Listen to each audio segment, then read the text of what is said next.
ito ay patungkol sa naranasan ko nang minsan makitira ako sa bahay ng isa kong pinsan. Naaksidente po kasi ang mga magulang ko noon at kapwa sila nasawi. Nag-iisang anak lang po nila ako, kung kaya ako po'y ulila na. Sa kagustuhan kong makapagtrabaho ay pumunta ako sa pinsang ko sa Karatig lalawigan at nakitira pansamantala. Pumayag naman siya dahil na rin sa awa sa akin. Pero hindi ko akalaing makakaranas naman ako doon ng pambihirang karanasan na mahirap po talagang makalimutan.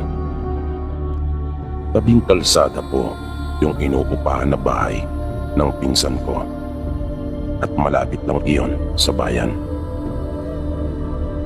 Pero yung likurang bahagi po noon ay masukal at ilang daang metro lamang ang layo ay paakyat na ng bundok. Nung mga unang araw ko po doon ay naging maayos naman ang lahat.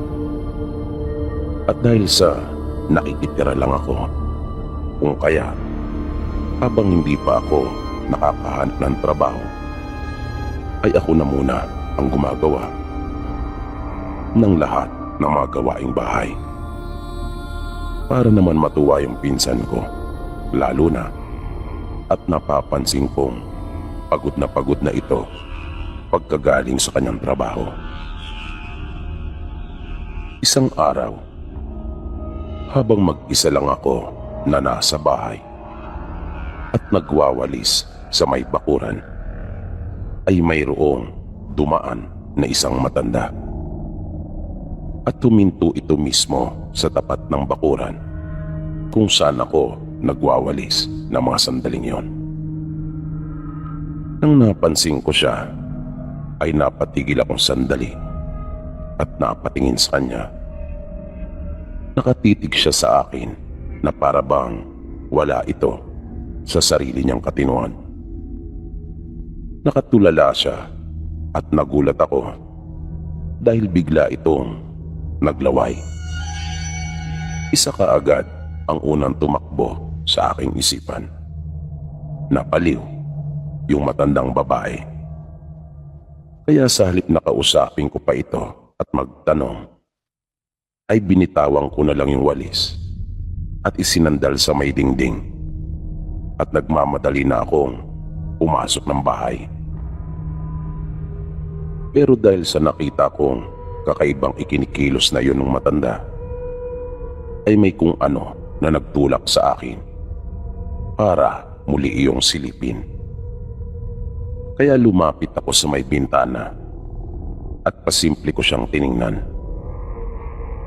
At nabigla ako dahil naroon pa rin siya na nakatayo at nakatitig sa may pintuan ng bahay. At ang isa pang ikinagulat ko ay yung pagbabago ng kanyang mga mata.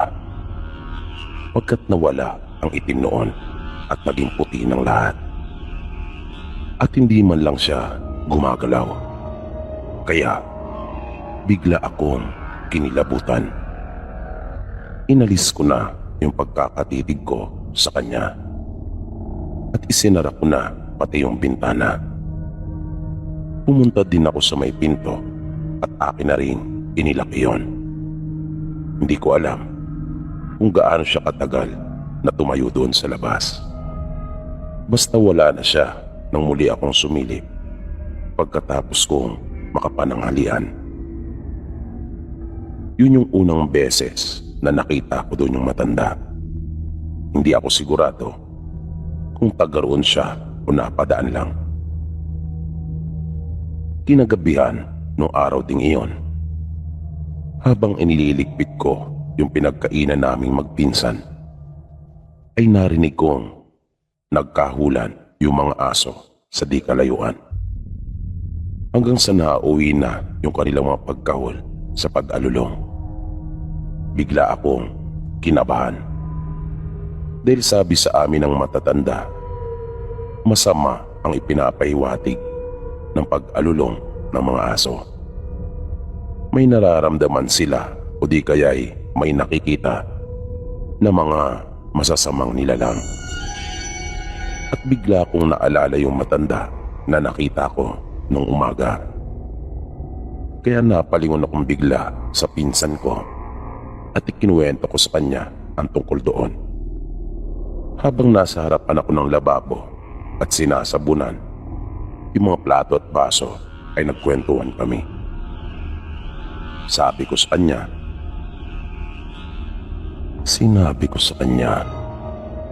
yung mga kakaibang napansin ko sa matanda.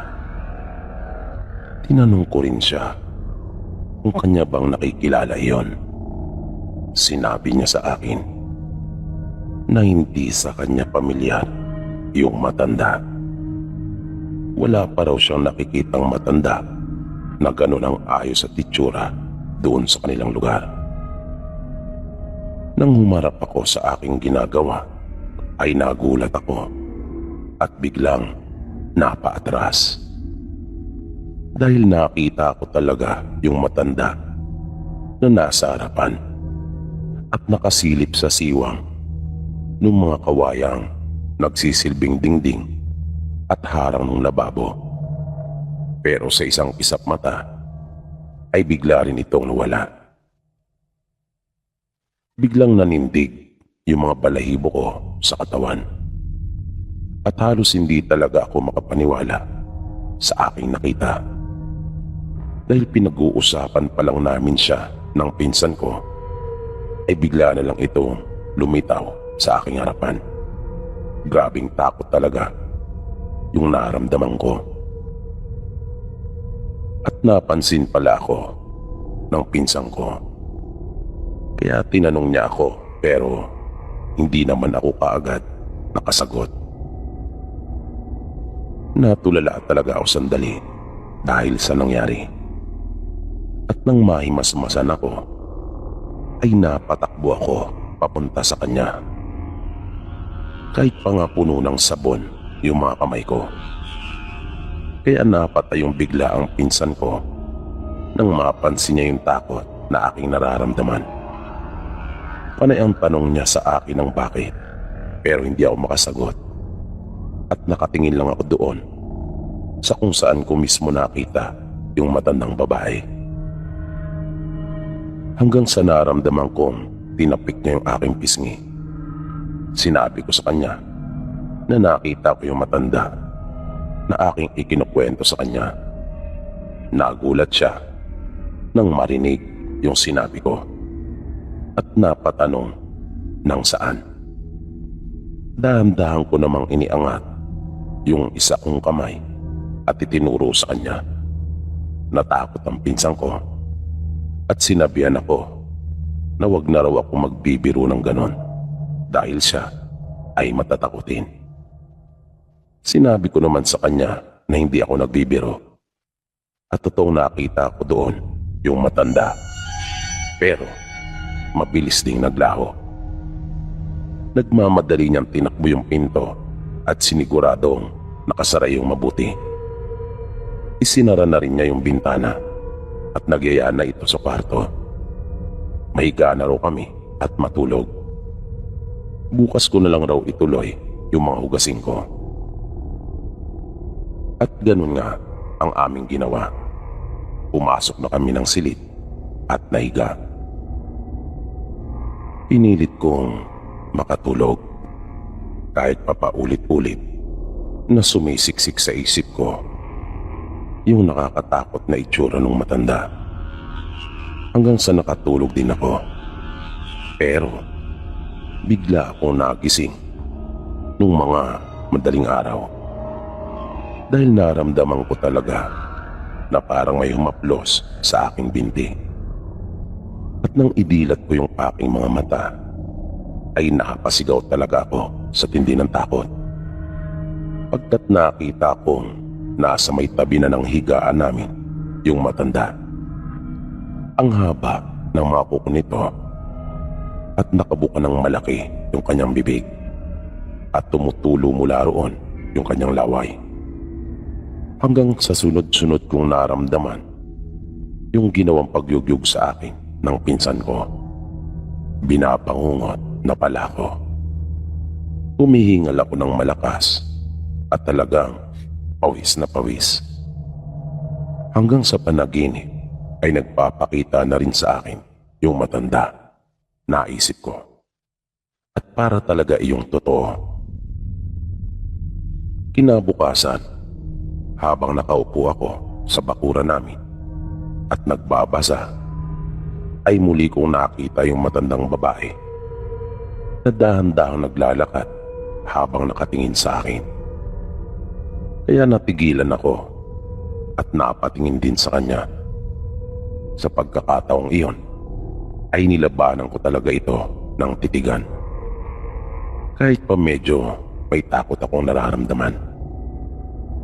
Hindi ko rin talaga inalis yung pagkakatitig ko sa kanya. Hanggang sa bigla na lang itong parang baliw na nagmamadaling lumapit sa may bakura namin at nagwala. Mahigpit ang pagkakahawak niya doon at malakas iyong inuuga na para bang gusto niya talaga iyong gibain. Sa galit ko ay dinampot ko yung walis tingting. Ngunit dahil sa aking pagmamadali ay ilang piraso lamang yung nahawakan ko at nahugot ang mga iyon mula doon sa pagkakatali. Lumapit ako sa kinaroroonan ng matandang babae habang nakaangat yung ilang piraso ng walis tingting at nakaamba na sa kanya na akin talaga siyang hahatawin kapag nagkamali siya na sugurin ako. Pero bago pa ako tuluyang makalapit ay nagmamadali na itong lumayo at napansin ko na siya ay natakot. Kaya inilagay ko sa aking harapan yung mga tingting ng walis at akin iyong inusisa.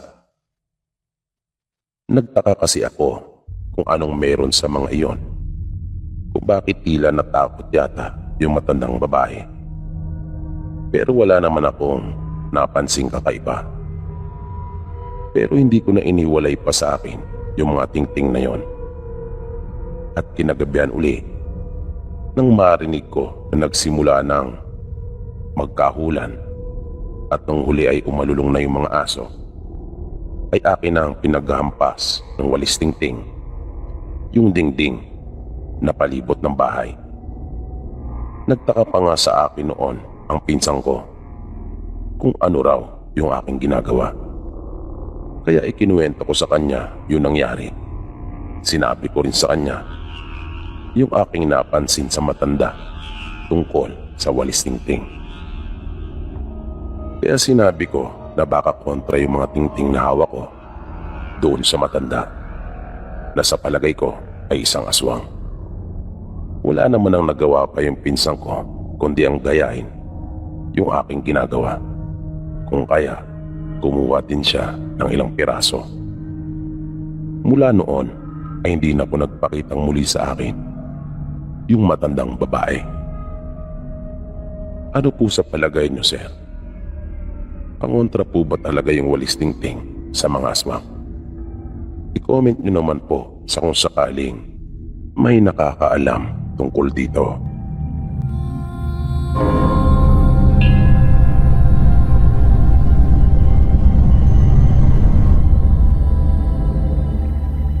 Ang ibabahagi ko pong kwento sa inyo ay karanasan mismo namin ng anak ko. Nangyari po ito, may 15 taon na rin po siguro ang nakalipas. Naganap po ito nang umuwi ako sa probinsya namin. At isinama ko yung panganay kong anak na noon po ay 11 anyos pa lamang. Napauwi po ako noon dahil sa kailangan ng asikasuhin yung lupa na minana namin mula sa aming mga magulang. Dumating kami sa bahay ng mga magulang ko ng mga bandang 3:00 na ng hapon. Pagod na pagod kami ng anak ko dahil sa biyahe at kulang na kulang talaga kami sa tulog. Kung kaya, nagpahinga na muna kami. Ang nakatira sa bahay ng mga magulang namin ay yung pamilya ng panganay naming kapatid. At doon nila kami pinatulog sa isang kwarto sa itaas. Di ko alam kung ilang oras na akong nakatulog noon, pero natatandaan kong katabi ko yung anak ko noon.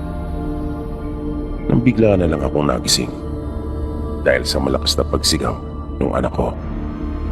At sinabi niyang nakakita umano siya ng aswang. Kita ko yung matinding takot sa kanyang mukha at umiiyak na nga ito. Nang tanungin ko siya ay itinuturo niya yung bintana na nasa harapan namin. Doon daw niya nakita yung aswang. Maya-maya ay dumating na rin yung iba kong mga kapatid at yung mga pamangking ko. Tinanong ko sila kung mayroon pa bang aswang sa baryo namin dahil sa nakakita nga ang anak ko. Sinabi naman ng mga kapatid ko na wala na. Matagal na raw umalis sa lugar namin at nagpa-Maynila. Noon kasi ay mayroon talagang isang pamilya sa baryo namin na pinaniniwalaang may lahing aswang. Nagtanong akong muli sa mga kapatid ko at aking sinigurado dahil nga nakita ito mismo ng aking anak. Sinabi naman nila na baka naalimpungatan lang daw yung anak ko o kaya naman ay hayop lang yung kanyang nakita at hindi aswang. Pero ipinagpipilitan talaga sa akin ng anak ko na aswang talaga ang nakita niya. Kinausap ko na lang ito at inalo. Sinabihan ko rin ito na wag na lang umalis sa aking tabi. Kinagabihan ay dumating pa yung isa naming kapatid at kasama din ito yung kanyang pamilya. Bali ito yung pangalawa sa aming magkakapatid, habang ako naman ay yung pangatlo. 7 kaming lahat at malawak yung lupa na naiwan sa amin ng aming mga magulang. At yun ang dahilan kung bakit nagtipon-tipon kami para iyon ay pag-usapan. Pero panay ang kalabit sa akin ng anak ko na hindi ko naman masyadong pinapansin dahil kasalukuyang kausap ko noon yung panganay naming kapatid. Hanggang sa hindi na ito nakatiis at tinarap talaga ako. Sinabi nito sa akin na yung pangalawa naming kapatid at yung panganay na anak nito yung kanyang nakita na nakakapit dun sa bintana at nakakatakot umano ang kanilang itsura. Dahil doon ay napaisip ako at sinaway ko yung aking anak. Pinagalitan ko ito at pinagsabihan na sumusobra naman na yata. Pinaupo ko siya sa isang tabi kasama ng iba niyang mga pinsan at sinabi kong mamaya na uli kami mag-usap. Nang nag-uusap-usap na kami magkakapatid ay ayaw pumayag ng pangalawa sa napagkasunduan ng karamihan na paraan ng paghahati sa lupa. Katwirang kasi nito ay malaki na ang kanya naging hirap at puhunan. Marami na siyang naitanim na produkto doon. May mga mamahaling kahoy at marami ng punong kahoy na namumunga. At nang hindi pumabor ang karamihan sa gusto nitong mangyari, ay nagalit ito at nagpanta. Ako naman, noong mga oras na iyon, ay nakikinig lang. Tumayo ako at aking isinara yung pinto. Dahil ayokong marinig ng mga bata at iba pang naroon yung pinag-uusapan namin. At nagsisigawan na kasi sila. Hanggang sa nakita ko na lang na biglang nag-iba ang kanilang mga itsura. Nasindak talaga ako ng sobra at napasandal na lang sa dingding. Hindi ako makapaniwala sa aking nasaksihan. Paano nangyari na naging aswang na silang lahat? At narinig kong napasigaw ng ubod lakas yung aking anak sa labas ng kwarto. Kaya nagmamadali kong binuksan yung pinto at pinuntahan ko ito. Nakita ko yung aking mga pamangkin na nagsipagpalit na rin ng mga anyo at kanilang tinatakot yung aking anak. Kanila itong pinapalibutan at nilalabasan ng dila habang nakataas yung kanilang mga kamay na ipinapakita yung matutulis nilang mga kuko. Sa galit ko ay hinawi ko ang mga ito. Sinalya ko sila at sinigawan. Nang makuha ko ang aking anak ay bumalik ako sa silid at pinagsisigawan ko rin silang lahat. Nagalit ako dahil sa naglihim sila sa akin at nalagay pa sa panganib yung buhay namin mag-ina. Lumapit sa akin yung pinakapanganay namin at pinakalma ko. Sinabi nitong wala naman daw akong dapat na alalahanin dahil nakakakilala pa naman sila. At nangako siya sa akin na walang sino man na naroon ang maaaring gumalaw sa amin ng anak ko. Pero nailabas ko na noon yung aking pocket knife mula sa bag at hawak-hawak ko na. Naisip ko talaga noon na bahala na. Hindi talaga ako papayag na may mangyaring masama sa anak ko. Inawat ako ng mga kapatid at ipag ko. Sinabi nilang magiging maayos ang lahat. At siniguro din nilang walang maaaring makapanakit sa amin. At totoo pala ang nakita ng anak ko. Pagkatapos na magkasundo kaming lahat, ukol sa kung papaano hatiin yung lupa, ay di na kami nagtagal pa ng kahit isang araw doon at bumalik na kami ng anak ko sa Maynila. Sinabi kong ibibenta ko na lang yung lupa ko at kanila na lang ipadala sa akin sa Maynila yung bayad. Kung sino man sa kanila ang bibili. Mula noon ay hindi na talaga ako umuwi sa amin. Tama na nagkakausap kami sa cellphone.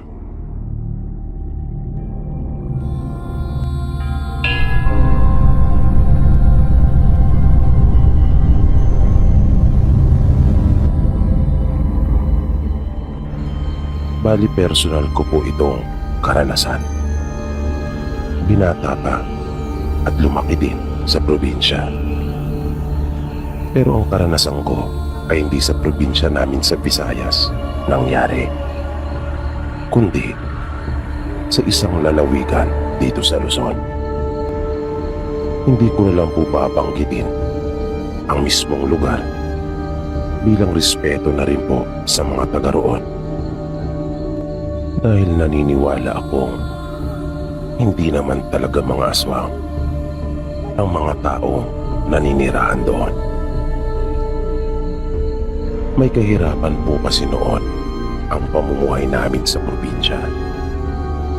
Kung kaya napilitan akong sumama sa tiyuhin ko nang siya ay lumuwas. Sabi ko pa sa kanya, kahit anong trabaho ay papasukin ko. Basta, huwag lang iligal. Natuwa siya sa akin, kaya naman isinama niya ako. Natatandaan kong ipinangutang pa nga namin nila nanay yung ipinangpamasahe ko. Yun yung unang pagkakataon na makakabiyaya ko ng malayo. Lagi lang kasi ako nasa bukid simulat sa pool. Yun din ang unang pagkakataon na mawawalay ako ng matagal sa aking pamilya. Mahirap, pero kailangan kong gawin para makatulong sa mga magulang at kapatid ko. Nang dumating kami sa aming destinasyon, ay hindi naman ako gaanong nanibago. Dahil yung pinunta namin ay nakakahawig yung aming probinsya. Hindi magkakalapit ang mga bahay at maraming punot mga halaman. Ang una kong naging trabaho ay naging boy ako sa isang mag-anak na ang pangunahin nilang negosyo ay paghahalaman. Mababait naman sila at hindi ako itinuring na iba. Ang swerte ko nga dahil mababait yung dalawang matanda na parang anak na ang turing nila sa akin. Tapos, yung mga anak naman nila Como mas matanda sa akin, ay itinuring nila akong nakababata nilang kapatid. Pero syempre, di katulad ng ibang bata na walang ginawa kundi ang maglaro. Ako ay may mga gawaing dapat na matapos sa araw-araw. Kaya nakapagpapadala ako sa amin. Sa mura kong edad, ay malaki na ang naging pakinabang sa akin ng mag-anak ko. Nagawang makapag-aral ng mga kapatid ko dahil sa akin.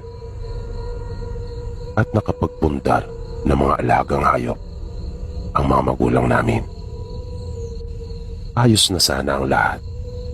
Kontento na ako sa tinatakbo noon ng buhay ko. Nang bigla iyong magbago sa isang iglap. Naging mainitin ang ulo ng dalawang matanda. Bigla silang naging masungit at nagbago yung paraan ng kanilang pakikitungo sa akin. Biglang nag-iba yung pagtrato nila sa akin. Kahit yung kanilang mga anak ay nag-iba na rin. Nagsimula lang ang lahat ng iyon. Isang araw, matapos nilang daluhan yung kasalan ng isa nilang kaanak doon sa kabilang bayan. Hindi na pumasok pa sa paaralan yung dalawa nilang anak. Lagi lamang silang nakakulong sa kwarto. Gusto ko na sanang kausapin ang tiyuhin ko noon. Kaya lang, tanging telegrama ang paraan noong mga panahong iyon para makausap ko siya. At hindi pa ako marunong. Malayo kasi mula sa amin yung pinagtatrabahuan niya. At nagtaka talaga ako noon dahil 2 araw nang walang nagluluto sa bahay. Ako nga ay nagtiis na lamang na puro itlog ang aking ulam. Kung hindi prito ay nilaga. Pagkat wala pa naman akong gaanong kaalaman pagdating sa pagluluto noon. Kaya naisip ko na hindi kaya sila nagugutom. Dahil literal na nagkulong lang sila sa kani-kanilang kwarto. Base sa obserbasyon ko. Pero kahit ganon, ay ginagawa ko pa rin sa bawat araw yung dapat kong gawin. Dahil nakasanayan ko na talaga iyon at kabisado ko na. Pero medyo nanibago talaga kasi ako. Parang napakatahimik ng bahay. At yung masigla at masayang aura nito dati ay bigla na lamang nawala. Kaya minsan, habang nagtatrabaho ako, ay hindi ko maiwasang hindi mapaisip sa kung ano pa talaga ang nangyayari noong mga panahong iyon. Isang gabi, habang nakahiga ako sa aking kwarto, ay narinig kong biglang nagkaingay yung mga alaga naming manok doon sa likod bahay. Pero hindi ko gaanong binigyan niyon ng pansin. Dahil naisip kong baka napagkatuan na naman silang habulin ni Tagpi. Ito yung alaga naming aso. Pero kinabukasan ay nagulat talaga ako nang makita kong pati si Tagpi ay nakahandusay na sa lupa na wala ng buhay. Kasama ng ilang pirasong mga manok. Nagkalat ang mga balahibo at dugo sa lupa. Gayon din yung ibang bahagi ng kanilang mga laman loob.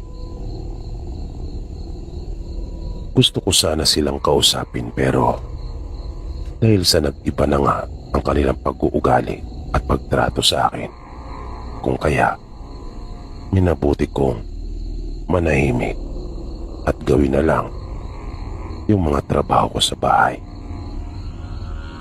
Naisip ko na lang na total naman ay dahil doon kung kaya nila ako pinapasweldohan. At yun naman talagang dahilan kung bakit ako naroon sa kanila. Isang gabi habang nagpapahinga na ako dahil katatapos lang kumain, ay narinig kong may pintong nagbukas. Kaya naisip ko kaagad na sa wakas ay mayroon nang lumabas sa kanila. Pero dahil nga sa pagiging masungit nila, kung kaya pinigilan ko ang aking sarili. Kahit na gustong gusto ko na sanang makipag-usap at kamustahin sila. Ang ginawa ko dahil na rin sa kasabikan, pagkat kahit paano ay naipadama naman talaga nila sa akin na naging kabahagi ako ng kanilang pamilya, ay lumapit ako sa may pintuan ng silid ko. Ang plano ko ay kahit silipin lang kung sino sa kanila yung lumabas, para naman makita ko dahil namimiss ko na rin sila. Pero bigla akong nagulat at talagang nagtaka nang makarinig ako ng mga yabag na parang papunta iyon sa aking silid. At hindi lang iyon, kasabay pa noon ay nakarinig din ako ng kakaibang tunog na hindi ko nga matiyak, na para bang nakakatulad ng isang tao naghihiling, na para bang mayroong tubig sa lalamunan. Basta nakakatakot yung tunog na yon. Ang hirap kasing ilarawan. Pero may tunog din silang ginagawa na madali kong may papaliwanag. At iyon ay yung pagsinghot nila, na kung iisipin ko ay para silang sumisinghot-singhot sa hangin, na hindi ko alam kung ano ba talaga ang kanilang inaamoy. Dahil doon ay hindi ko na lang itinuloy yung plano kong pagsilip. Sa halip ay ikinandado ko pang mabuti yung aking pinto at itinulak ko yung lagayan ko ng damit at iniharang. Dahil sa ginawa ko ay lumikha naman iyon ng ingay, at naramdaman kong umalis na iyon, na para bang kung iisipin ko ay umalis na nang malamang gising pa ako. Parang ganon yung aking pagkakaintindi sa pangyayari. Hindi ko alam kung sino sa kanilang mag-anak iyon, pero kahit sino pa sa kanila iyon ay talaga namang natakot ako. Kaya nasabi ko sa aking sarili noon na mayroon talagang nangyayaring hindi maganda sa loob ng bahay. Pero kung ano iyon ay hindi ko pa masabi noong mga oras na iyon. Dahil sa takot ay pinaglabanan ko talaga ang antok. Ayaw ko sana talagang matulog dahil sa baka ano pa ang mangyari sa akin. Pero hindi ko rin iyon kinaya. Hindi ko na rin namalayan pa na nakatulog rin pala ako. At nagising na lang ako ng malimpungatan nang magkamalay ako nang bumukas yung bintana. Buti na lang at mayroon iyong harang na bakal. Pero sa sobrang takot ko talaga na naramdaman ay talagang napasigaw ako dahil nakita ko yung braso nila. Kitang-kita ko na pilit akong inaabot ng dalawang aswang. Kaya mabilis akong napabangon at napaatras. At doon ko na nalaman kung ano talaga ang masamang nangyayari sa bahay. Sa unang pagkakataon ay nakakita ako ng aswang, na kahit kasi madalas kong naririnig yan doon sa amin, ay hindi ko naman naranasan doon sa Negros. Nakakatakot ang itsura nila. Tao pa rin naman ang kanilang itsura na nakilala ko pa nga kung sino sila. Pero mabalasik ang kanilang mga muka at nakapagtatakang mabilis silang kumilos. Gayong hindi naman na ganun gumalaw yung dalawang matanda.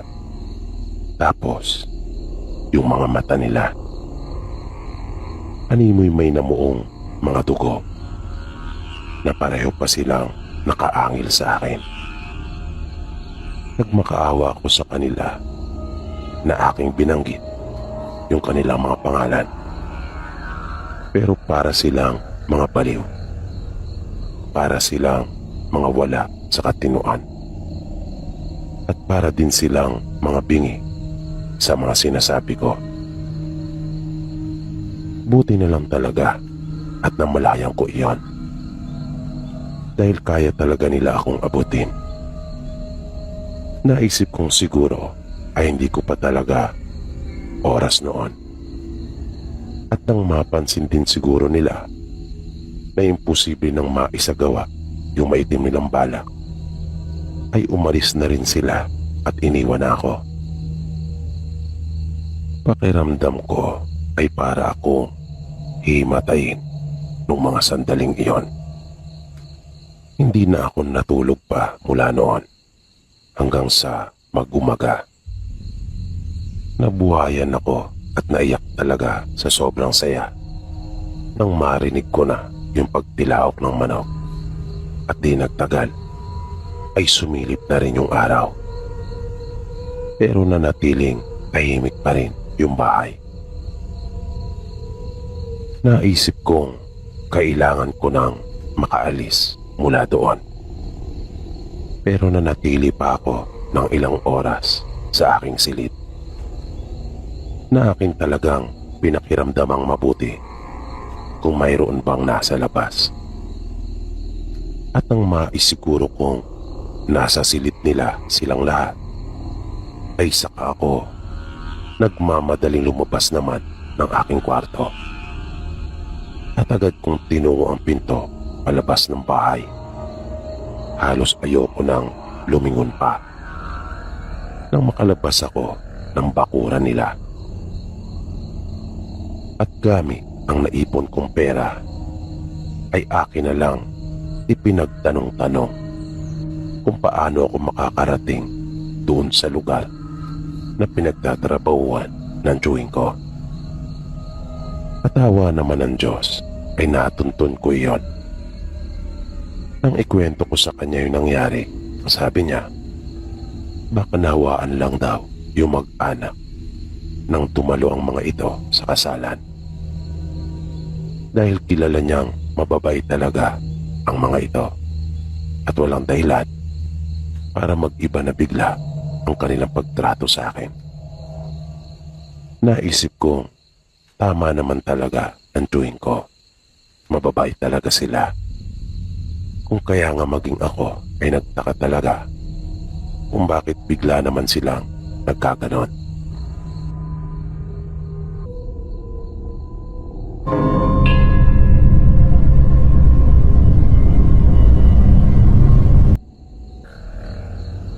Mayroon po nililigawan noon ang kapatid ni Mama na si Tio Narding.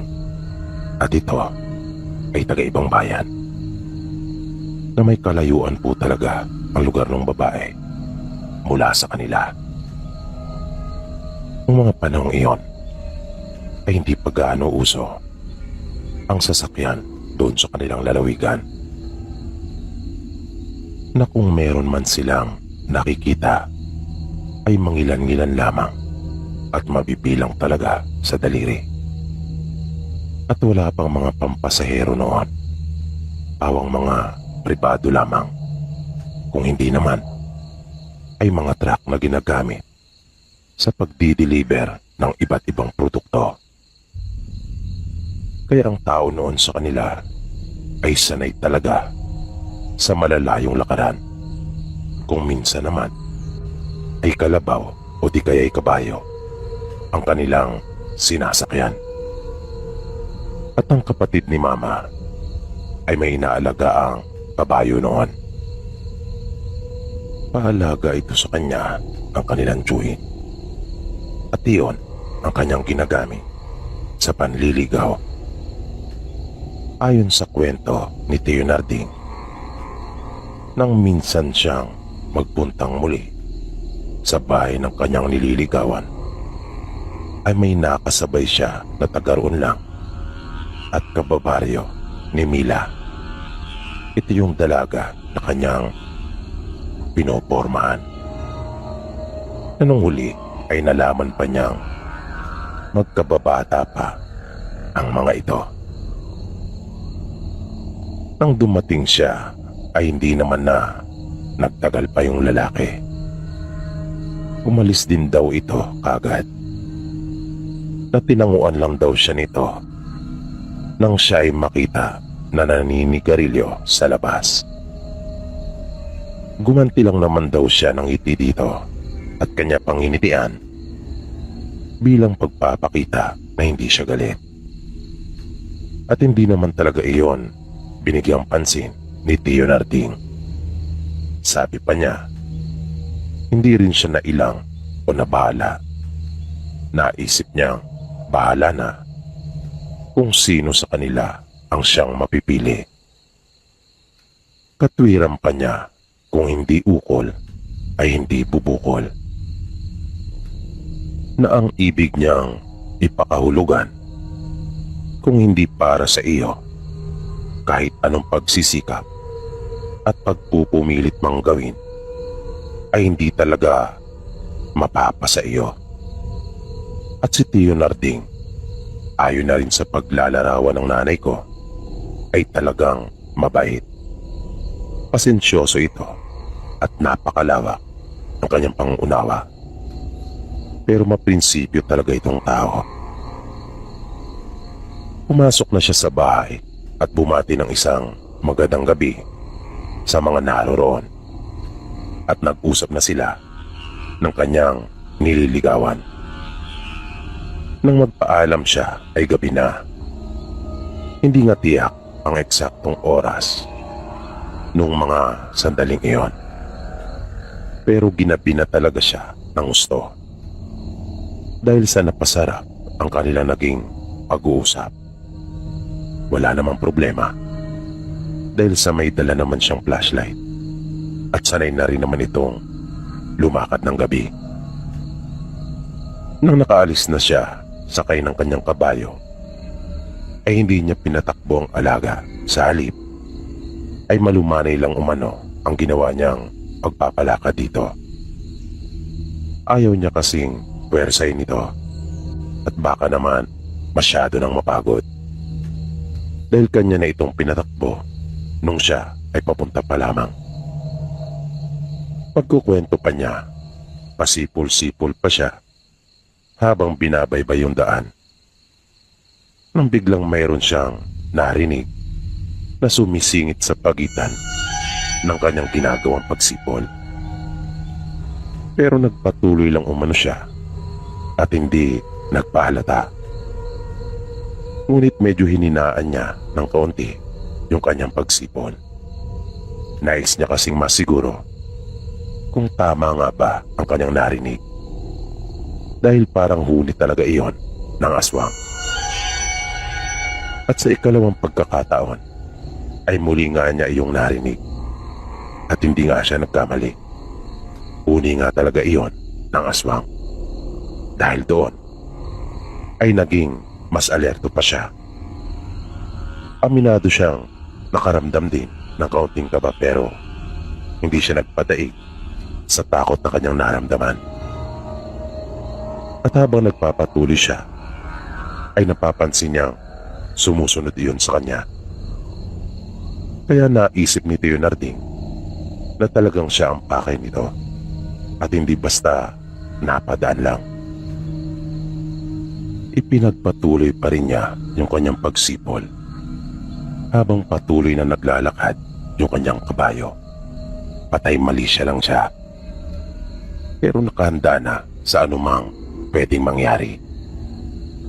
nang bigla na lang huminto ang kanyang kabayo at ayaw nang magpatuloy pa. Kahit na anong utos niya dito gamit ang kanyang mga paa, ay ayaw talagang sumunod nito. Bahagya pa nga niya itong hinagupit sa tagiliran upang mapilitang sumunod. Pero ayaw talaga. At sa halip na umabante ay umaatras pa ito. Kaya kinutuban na siya ng hindi maganda. Naalala niyang bigla yung ibinahaging kwento ng kanilang lolo tungkol doon, na kapag ang kabayo ay biglang kumilos ng ganon, ay siguradong mayroong masamang elemento na humaharang sa dinaraanan nito. Ayon kay Tio Narding, talagang nanindig ang kanyang mga balahibo nung mga sandaling iyon. Pero pinaglabanan niyang pilit ang takot, kung kaya hindi siya nalito o nataranta. Ginawa niya yung turo sa kanya ng kanilang lolo, kung kaya mabilis siya naglabas ng lighter. Sinaunang lighter ito na isang sikat na brand noong mga panahong iyon na nilalagyan ng fluid, at ito ay windproof. At nang magsindi na iyon ay agad niyang inilapit sa buhok ng kabayo na nasa gawing batok nito. Mabilis na umalingasaw ang mabahong amoy ng sunog na balahibo nito, at bigla na lamang tumakbo ng ubod ilis yung kabayo. Kumapit siya ng mabuti sa renda nito, pagkat noon lang niya ito nasakyan ng ganong kabilis ang ginagawang pagtakbo. Pero hindi pa rin siya napanatag, dahil kanya pa rin naririnig ang huni ng aswang, na malakas ang kanyang kutob na sinusundan pa rin siya nito, hanggang sa masapit na nila yung ibabaw na bahagi ng burol na malapit na sa kanilang bahay. At biglang huminto yung kabayo. Sumigaw si Tio Narding at humingi ng tulong, dahil ramdam niyang sinundan pa rin siya ng aswang, at alam niyang nasa paligid lamang ito. Kung kaya nga biglang huminto na muli yung kanyang kabayo. Maya-maya pa ay bigla na lang siyang napayuko nang maramdaman niya yung malakas na hanging dumaan sa ibabaw ng kanyang ulo. Pabilis na niyang binunot ang kanyang baril na nakasukbit sa kanyang bewang sa harapan, at agad iyong pinaputok pa itaas. Umalingaw-ngaw yung malakas na putok noon, kung kaya lalo nang nagmadali ang kanyang mga magulang at kapatid. Kwento pa ni Mama, panay na raw ang sigaw ng kanilang ina at alalang-alala kay Tio Narding. Ang tatay naman daw nila ay hinugot na lang ang itak nito na nakasabit sa dingding, at hindi na itinali pa sa bewang kasamang lalagyan nito. Basta kanya na lang daw hinugot iyon dahil sa pagmamadali. Nang malapit na sila kay Tio Narding, ay nakita nila itong tila may inaasinta sa itaas, na siya ay nakatingala at itinututok ang kanyang baril. At paulit-ulit daw nitong binibigkas ang katagang aswang. Ngunit nang tuluyan na silang makalapit sa kanya, ay tumigil na rin ito at sinabing na wala na yung aswang. Nang nasa bahay na sila, ay ikinuwentong lahat ni Tio Narding ang nangyari at kung paano siya sinundan ng aswang. Matapos na mangyari iyon, ay ipinagpatuloy pa rin naman ni Tio Narding yung kanyang panliligaw. Yun nga lang, ay lagi na siyang may mga kasama sa pagpunta roon.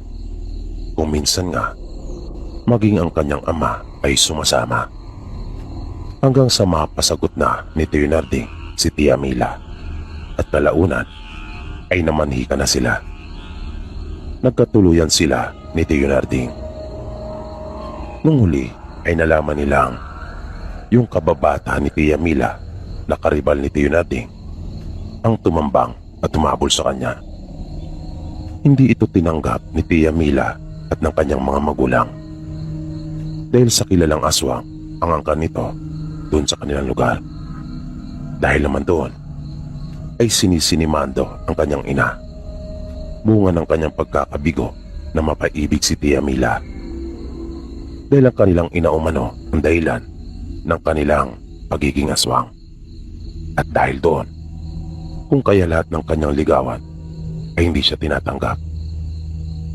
Si Mando ang siyang naging karibal noon ni Tio Narding.